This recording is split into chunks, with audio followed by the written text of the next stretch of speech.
When we think about the beach, what are a few things that come into our mind? Well, the sun clearly is one of them. And then the next thought would be sunscreen. That's right. Because when we go to the beach, what have we been told is to apply sunscreen onto our skin to protect us from the beautiful sun. And that is what we have been doing for years and years and years. I know my family does it. I'm pretty sure your family does it. We just carry sunscreen with us and we apply it onto our skin, all over our skin that is exposed to the sun. But the question is how healthy is that? Is sunscreen actually making us sick? Is the sunscreen that we're applying on the biggest organ that we have, is that making us sick? That is exactly what I want to be talking about in today's episode. I'm going to be talking about, first of all, what is sunscreen? Let's just set it straight. What is sunscreen? And then I'm going to be talking about the dangers of the sunscreen. And then at the end, if you stay till the end, I'm going to give you alternative, safe sunscreen options. Let's get into it.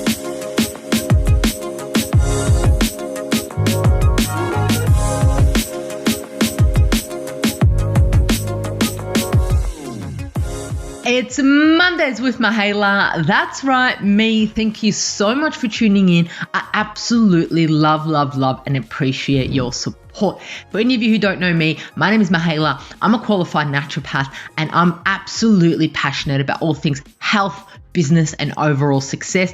And Mondays with Mahela is a section of the Natural Health podcast. That's right. And on Mondays, I'm here to provide you with simple, savvy, and sustainable health hacks to optimize your health. And one of them is all about sunscreen. With summer coming up in Australia, I mean, it's pretty cold here in Melbourne at the moment, but I'm pretty sure it's going to get a little bit more sunnier and the sun is going to come out. And you know what? Since I've moved to Australia, the sun here is so different compared to the Northern Hemisphere sun, compared to the Europe sun. It's so interesting because here it's so much more intense. But that is exactly why. Since I've grown up here, we've been told to apply sunscreen on our body, and you could probably, not saying that you can get away with it, but I remember my family overseas, they wouldn't worry about sunscreen as much as they do here in Australia. There is ads on everywhere, on the TV, on the radio. There's huge placards everywhere saying, don't forget your sunscreen in summer. But I wanted to dig a bit deeper and find out how healthy is it to apply this sunscreen onto our body. That's what I'm going to talk about today. But to start off, I just actually wanted to find out what is sunscreen?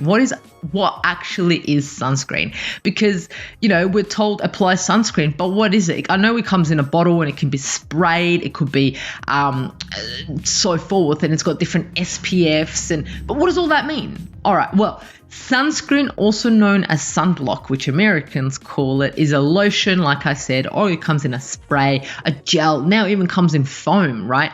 Or even a stick or any other topical product that absorbs or reflects some of the sun's ultraviolet radiation and helps protect us against sunburn, because as we know, or we have been told, sunburn can cause skin cancers and cause DNA damage to our skin, right? So the TGA here in Australia, the Therapeutic Goods Association, regulates sunscreen, and these include in two different types. One is primary sunscreen, which is sunscreen used for the protection from UV rays that have rated sunscreen protection SPF factor of 4 or more, which I'll go into what that is. The secondary sunscreen is insect repellent with sunscreen with an SPF of 4 or more, and moisturizers with sunscreen of an SPF greater than 15. So you've got two types, primary and secondary sunscreen. So what they're saying here, they can be distinguished with the cosmetic sunscreen because they have an AUSTL number on the label, meaning they're listed as an Australian Register of Therapeutic Goods, right? But now we're speaking to SPF. What is SPF? There's like SPF 15, SPF 30, SPF 60, and the more we go up, so does the price, right? But what is SPF? So SPF is also known as Sun Protective Factor, and it's a measure of how well the sunscreen that you are using will protect your skin from UV UVB rays. And I'm going to go into what UVB rays are. Just bear with me. The kind of radiation that causes sunburn is saying here that damages skin and can contribute to skin cancer, right? So SPF is actually it's not linear, right? So SPF 15 blocks 93% of UVB rays. SPF 30 blocks about 97% of UVB rays. SPF 50 blocks 98% of UV rays, right? But what is UV? What's this UVB? What's this UVB radiation? Okay, so UV radiation is a form of electromagnetic energy from the Earth, from the sun in this sense. It can come from natural sources such as sunlight, as well as artificial sources such as lasers, backlights, and also tanning beds like the solariums that are out there, that are illegally out there in people's homes. The sun is the most significant source of UV radiation. It is a product of the nuclear reaction of the sun's core, and the radiation travels to Earth via the sun's rays. So all of this physics, complicated stuff. But essentially, they're classified in three ways: UVA, which is the longest wavelength, UVB, medium, and UVC, shortest. So today I'll talk about UVB and UVA so you get a bit of an understanding of what it is. Let's go and start off with UVA rays, okay? So UVA rays, they are ultraviolet A rays, and this is how they affect your skin, right? So UVA rays, they have a higher wavelength but lower energy levels than other UV rays, right? They are more penetrating than UVB rays, which means they can affect cells at a deeper level in the skin. They cause indirect DNA damage. They cause skin to age prematurely, leading to visible effects such as wrinkles. They are also associated with some cancers. Unlike UVB rays, they're not absorbed by the ozone layer, okay? About 95% of UV rays reach the ground are UVA rays. They cause an immediate tanning effect and sometimes sunburn. The effects of UV rays tend to appear right away. UV rays are the type of light used in tanning beds. They can penetrate windows and clouds. So you may think you're in the car hiding from UV rays, but they penetrate through it, right? So now what are UVB rays? So ultraviolet B rays, right? So they're relative to UVA rays. That UVB rays have a shorter wavelength and higher energy level. UVB rays damage the outer layer of the skin. They directly damage DNA. UVB rays cause most skin cancers and contribute to skin aging prematurely. They are partially absorbed by the ozone layer, but some rays still get through. About 5% of UV rays that reach the ground are UVB rays. So most of them are UVA rays, 95%, and 5% are actually UVB rays. Exposure to UVB rays leads to sunburns. Full stop. Usually the effect of UV rays are delayed or appear a few hours. So when you look at your skin, you're like, oh, I'm all right. I'm not that red, or I'm not that brown, or it's the later on effect. That's UVB rays. Most tanning beds use a combination of UVA and UVB, but mainly UVA like we spoke about, right? Special UVB only tanning beds seem as safe, but they still cause damage to skin. Essentially what this is saying is no tanning beds are safe. They don't penetrate windows and are more likely to be filtered by clouds. So there you have a little bit about what UVA and UVB rays are, and essentially what sunscreen does. So now you understand a little bit about that. It's kind of like, okay, I've been told to put sunscreen on. What's sunscreen? What's SPF? What's UVB? UVA? Now you know a little bit about it. Let's look into now sunscreen and the potential dangers of it. Right. The potential dangers of sunscreen came about recently. And the reason why is because there was an FDA, which is, we're talking a lot about America now because they actually did a lot of research in it. So the FDA funded research published in the Journal of the American Medical Association in 2019 and 2020, have shown that certain ingredients in the sunscreen products may build up in your body at unhealthy levels. These chemicals studied were, ready? Probably can't pronounce them, but I'm going to put them here. Avobenzone, oxybenzone, otoserelin, homoslatin, oxyslatate, and oxytinoxate. Okay, so they were studied and they were seen as potentially dangerous, because some of these chemicals may accumulate at levels greater than that would be considered safe. According to the lead researchers in the team that conducted both studies, this begs the question of whether the FDA should reconsider whether these products are actually safe. So what I'll do here is I'll put a little graph right here. And as you can see on this graph, it's got the FDA threshold of how much you should be able to have. And then it's got the different abazonon, homosalate, or the different chemicals. And how much was the threshold is 0.5, the level that indicates a chemical could cause harm. When exposure occurs above this threshold, the FDA is requesting long-term toxicity testing. Look at them, they're all probably higher. All of these that I've spoken about, all of these 6 chemicals are higher than the FDA threshold. And look at oxybenzone, that's what I'm going to be talking about. Look how high that is. That is absolutely extraordinary how high that is, right? So this is saying that the study showed that all of the sunscreen chemicals were still above safety levels 7 days after application, with 2 of them still above the threshold on day 21. That is mind-blowing. That is crazy. That should not be in our body. Let's talk about oxybenzone, the one that was just like higher than all of them. Let's get into it, right?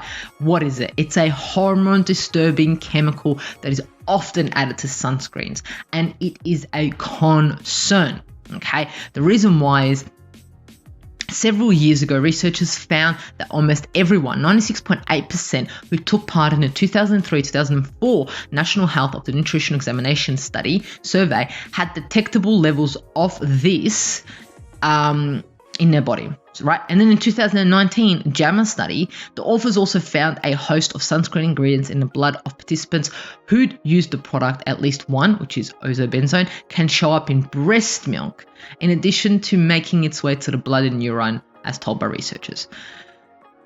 If you're a pregnant mom and you're putting this sunscreen on your body, it can go through breast milk to your infant. That is disturbing. The Environmental Working Group, which most of this stuff that I'm talking about does come from there, and you can go on their website. They have absolutely amazing information. They have an absolutely amazing app. So the Environmental Group, which is a non-profit organization, and what they do is they detect to protect human health and the environment, and they've actually done a lot of research on this, right? So for a decade, they have been actually working to raise concerns about sunscreen with oxybenzone, which is found in nearly all Americans, detected in breast milk and potentially causing endocrine disruption. This is found in people's bodies when it's not supposed to be there. They have reviewed the existing data about human exposure and toxicity of 9 most common used sunscreen. The most worrisome is oxybenzone, which I'm talking about now, which can cause allergic skin reactions. In lab studies, it is a weak estrogen and has potent anti-androgen effects. What does that mean? Well, think about all the diseases that are estrogen or that are androgenic, have effects on that system. We're talking about hormones, we're talking about fertility, we're talking about the thyroid, we're talking about so many things here, right? So what actually happened is the Center of Disease Control and Prevention, which is in America, originally detected oxybenzone in more than 96% of American study participants who reported using sunscreen have higher oxybenzone exposure. Investigators at the University of California reported a dramatic drop in teen girls' exposure to oxybenzone in cosmetics when they switched from their usual products to replace that did not have this chemical, which kind of makes sense. This is kind of saying if you just stop using it, it will drop. It's kind of saying that, right? Which is interesting, which is true. The one thing that I also found now is what they did is researchers found that adolescent boys with higher oxybenzone measurements had significantly lower levels of testosterone. So all those men out there who may be having testosterone issues or who may need a boost, don't worry about getting your next little supplement that's going to boost your testosterone. How about you remove the things that may be reducing your testosterone, such as this sunscreen? So also 3 other studies report a significant association between oxygen exposure during pregnancy and birth outcomes. 1 reported shorter pregnancy in women carrying male fetuses, 2 reported higher birth weights in baby boys, and 1 found lower birth weights in baby girls. Essentially, the Environmental Working Group recommends that consumers avoid sunscreen with oxybenzone in it. Okay, this is absolutely crazy. It's just mind-blowing. And here I am only talking about one of these chemicals. I'm going to be talking a little bit more about the other ones, but not as much detail as the oxybenzone, because this is just huge, right? So I wanted to add in here also several common chemical filters appear to be endocrine disruptors. So it's not just the active ingredients or the ingredients in sunscreen, it's also the ones that are fillers, the chemical fillers in the sunscreens, right? Many studies in animals and cells have shown that the chemicals affect reproduction and development by altering reproductive and thyroid hormones, although the evidence is mixed for some studies, right? So they reported, there's an interesting study here that reported lower sperm counts and sperm abnormalities after oxybenzone on oxynoxate exposure, delayed puberty after oxynate exposure, and altered estrous cycling for females mice exposed to oxybenzone. This is messing with our hormones. This is messing with our health, right? Another Danish research reported 8 out of 13 chemical sunscreen ingredients allowed in the US affect the calcium signaling of male sperm cells in laboratory tests, suggesting it could reduce male fertility. This is just absolutely crazy. Here we go, more added to it. Men with great exposure to this chemical had poorer sperm quality, reported that it took longer for their partners to conceive. Female exposure to oxybenzone and related chemicals have been linked to increased risk of endometriosis.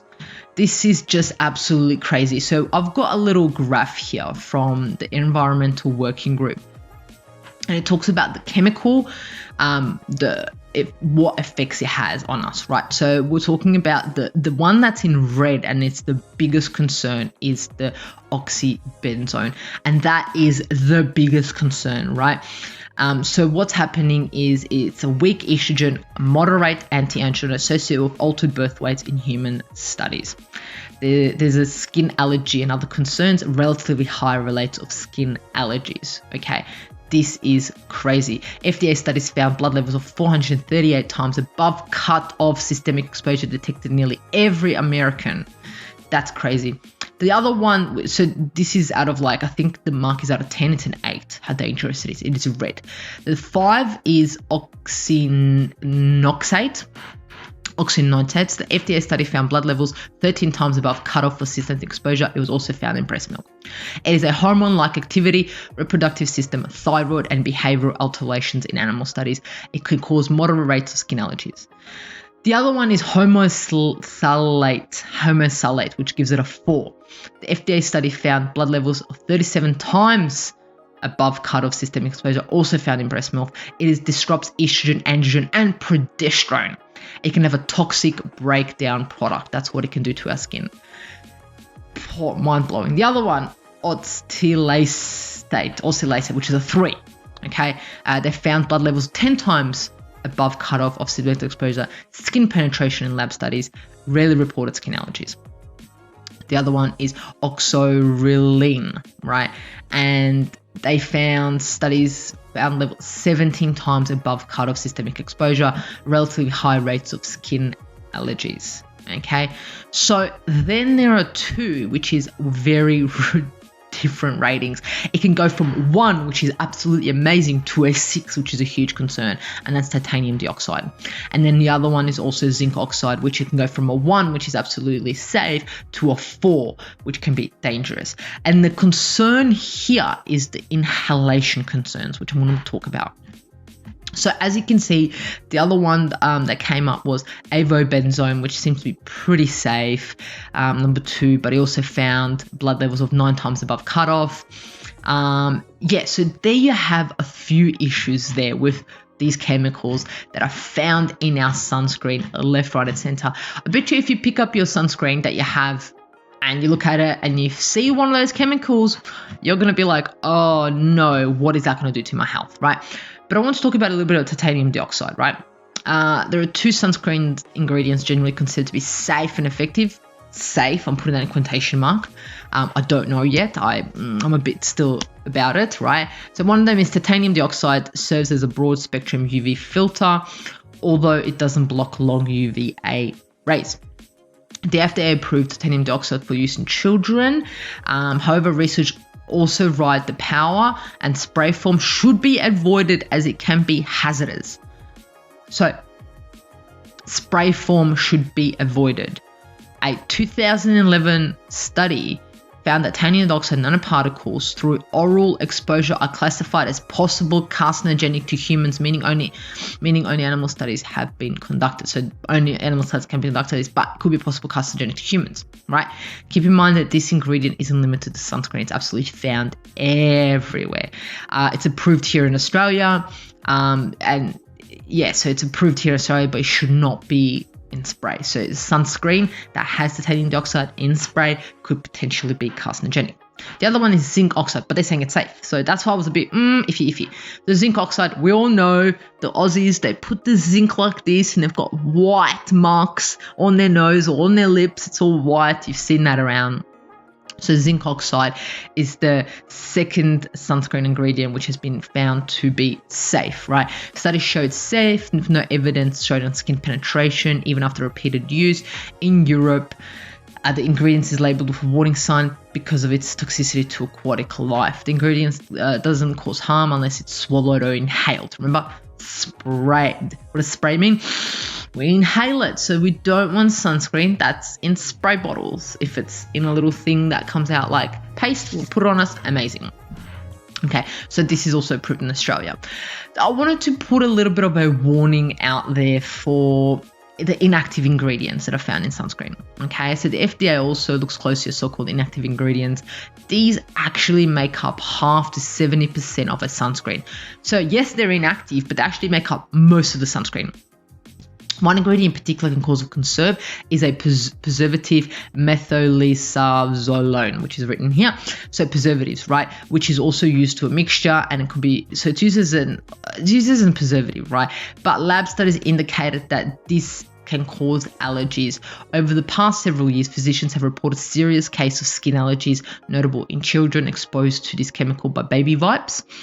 So the American Association has named this preservative the allergen of the year in 2013, right? So the thing is, you need to look at not just the active ingredient in the sunscreen, you need to actually look at the other ingredients. And this is why the environmental working group is absolutely amazing, to have a look at which sunscreens are safe. I know it only works for America, but they're trying, you can put in the ingredients and see what it comes up as for you to be a bit more aware of your sunscreen. The other thing that I wanted to mention, which is not mentioned a lot, is, and because here we live in Australia, we have such a beautiful coral reef up in upper New South Wales, Queensland. It's so beautiful. I remember I went snorkeling. I've been blessed to go snorkeling up there. It is mind-blowing how beautiful it is, and it hurts my heart. It absolutely hurt my heart to know that this sunscreen can be causing damage to it. So what's actually happening is the effect of sunscreen on the world's coral is absolutely devastating. As reported by The Guardian, 19 researchers found in 2015 that up to 14,000 tons of it wash into coral reef every year. Coral bleaching caused by oxybenzone, which is the first one that we spoke about, causes baby coral to encase itself in its own skeleton and die. That hurts me. That absolutely hurts me. In addition to the accumulation of washing off from, so what happens is they wash off from swimmers, they wash off from our clothes. So most people just put on a sunscreen and jump straight in the water. Think about it. Don't just think about yourself. Think about what is that doing to the water? What's that doing to the coral? What's that doing to the fish? That is the biggest concern for me. So that's what we need to think about also. So another thing we want to think about is vitamin D and sunscreen, right? Also remember that if you apply sunscreen every time you're out in the sun, you're actually blocking your body's ability to produce vitamin D. And optimizing your vitamin D level may reduce risks of so many different types of cancers, right? They're talking about 16 here, so including pancreatic, lung, ovarian, breast, prostate, skin. And this is according to research in a Journal of Medical Hypothesis. This is crazy. So you're putting on sunscreen because you don't want to get cancer, but you're putting on sunscreen and you're blocking your vitamin D, which actually protects you from all these cancers. Go figure, right? What I can say is an environmental working group is don't depend on sunscreen. Okay, since scientists don't know for certain whether sunscreen alone can help prevent melanoma, which is skin cancer, the Environmental Working Group strongly disagrees with the FDA's decision to allow sunscreen makers to even claim the product to prevent cancer. So there's a bit of a battle going on there, right? In 2011, there was actually a SunSavvy study done here in Australia that found they cut the risk of skin cancer in half by age 50 when they applied SPF 15 sunscreen daily, wore hats, and avoided the sun in other ways. Isn't that interesting? They wore a hat and they avoided the sun, and they wore sunscreen, which reduced their chance. Which one of them was it? Okay. In addition, studies indicate that sunscreen protects against melanoma. Other studies have not reached such clear conclusions. Some suggest that sunscreen users are at an increased risk of melanoma by using sunscreen. So there's so many mixed studies. Some saying it's absolutely going to help you. Some saying it may help you. Others saying it's not going to help you at all. Right. So that leads me to the most exciting part of this podcast, of this episode, is alternative sunscreens. Let's get into it. This section is not what you thought it was going to be. I'm not going to give you sunscreen A, B, C that's made by blah, blah, blah and all these people that you can use and you can buy at the shops. No. What I'm going to give you here is things to use that are not going to harm your health to protect yourself. Okay. And these are: number one, protect yourself. Wear clothes, wear a hat, wear sunglasses. Okay. Wear loosely fitted clothes when you're in the water. Wear clothes. There's bathing suits that can cover yourself up if you are in the water for a long period of time.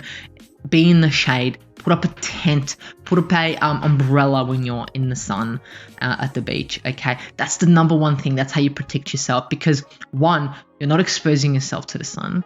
Two, if you do go in the sun, you're getting a little bit of the vitamin D, and then you're going back into the shade, right? So you're not putting any chemicals on you. Number two is plan around the sun. So either go to the beach or go out in the early morning, late afternoon. Don't go in that peak zone midday, 11, 12, 1, 2. No, stay away from that, because that is when the UV is the highest. Number three is find a shade or make shade. I know when you go overseas in Europe to the beaches, there's shade everywhere because it's the trees are right on the water. Unfortunately, here in Australia, there's no trees. It's literally just sand and then water. So you have to make your own shade. If that means buying a little tent to put out in the beach, getting an umbrella, do it, right? It's going to help you. It's going to save you from damaging your DNA, damaging your skin, damaging yourself. The other one is check the UV index for the day, for the hour. Check what the index is. The higher the index, the more dangerous it is for you. The lower the index, the less dangerous it is for you. Number 6 is sunscreen, right? Okay, so we can talk about a little bit about sunscreen. If you want to apply sunscreen on you, please make sure it does not contain the chemicals that I've spoken about. Please ensure that it doesn't contain the inactive chemicals that are going to cause you damage. Ensure that the active ingredient is either titanium dioxide, zinc oxide, okay? That's even a bit like, I'm not advising this, I'm just saying, and make sure they're not in those spray bottles. Please don't have them in those spray bottles, because you inhale them, possible carcinogenic, right? So the thing that I'm going to be doing, I know I'm going to be protecting myself, wearing a hat, sunglasses, clothes if necessary, making myself a shade. I'm going to be playing around the sun. I'm not going to go out in the sun at the peak. I'm going to check the UV. I'm not going to get burnt. I'm going to stay away from getting burnt, because that is not beneficial for you. It's not beneficial for your skin. It's not beneficial for your DNA. It's just not beneficial for anyone. So make sure you get a little bit of your vitamin D, but not exposing your skin so much into the sun. So there you have it. Such an interesting episode. I love doing research for this. Now you know what sunscreen is, you know what UV is, you know what SPF is, and now you know how to protect yourself from the sun in a natural, non-toxic way, and what ingredients to stay away from. Okay, thank you so much for tuning in. I love, appreciate your support. Do what you do best. Love, like, share this episode with someone that needs to know about sunscreens. That's right. Share, rate, review. Until next Monday, love you.